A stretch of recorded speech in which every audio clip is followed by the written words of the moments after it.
Osage elders somberly bury a ceremonial pipe, mourning the assimilation of their descendants into white American society. Wandering through the badlands of their Oklahoma reservation, several Osage find oil gushing from the ground.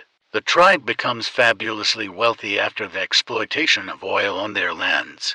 But the reservation laws require white guardians to manage their money. In 1918, Ernest Burkhart returns from World War I to his rancher uncle William Kane Hale, who lives with Ernest's brother Byron on the reservation.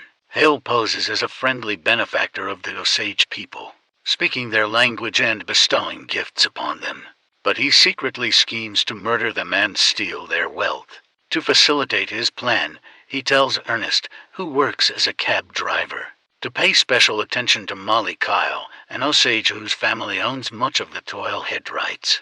A romance eventually develops between the two, and they are married in a ceremony that mixes Catholic and Osage religious iconography. Hale tells Ernest that he will inherit a greater share of the Headrights as more of Molly's family dies. He has already ordered the deaths of several wealthy Osage, and continues by killing Molly's sister Minnie with poison that effects resembling a wasting illness, and her other sister Anna by gunshot. Lizzie Q, Molly's mother, who is herself being poisoned, blames the white residents of the reservation, as does an Osage council, which urges the members of the tribe to fight back. Lizzie Q dies in her bed, envisioning her ancestors welcoming her to the afterlife. Hale has Ernest poison Molly by drugging her insulin. Molly begins to experience the same wasting illness as Minnie. Hale also orders the death of Henry Roan, Molly's first husband, and kills Rita, Molly's last remaining sister, along with her husband, by blowing up her house.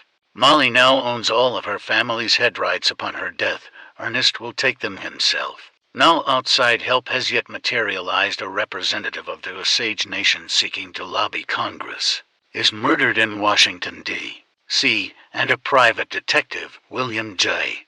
Burns, hired by Molly, is beaten and chased away from the reservation by a gang of thugs including Ernest. Molly decides to travel to Washington herself, in spite of her condition, and beg President Calvin Coolidge for help. The Bureau of Investigation sends Agent Tom White and assistants to investigate. It is immediately obvious to the investigators who is behind the plot. Hale tries to cover his tracks by murdering several of his own hired killers, but White ferrets out the truth and arrests him and Ernest. The agents find Molly nearly dead and get her proper medical care. White pressures Ernest into turning state's evidence, testifying against Hale in exchange for legal protection. W.S. Hamilton, Hale's attorney, tells Ernest to swear that his confession was the result of torture. But the death of one of Ernest and Molly's 3 children from whooping cough persuades Ernest to testify. Hale tries to have Ernest killed but fails. Molly meets with Ernest one last time, but leaves unceremoniously when Ernest lies that he did not poison her. An epilogue is provided through a radio show. Ernest received a life sentence, as did Hale. Ernest was paroled, but Byron turned state's evidence and avoided jail. Ernest and Hale are eventually released despite Osage protests and live separate lives. The film ends by providing the later details of Molly's life. She divorced Ernest, died aged 50 in 1937 from diabetes, and was buried with her family. Her obituary omitted any mention of the murders. In the present day, the Osage celebrate their culture in a large tribal dance.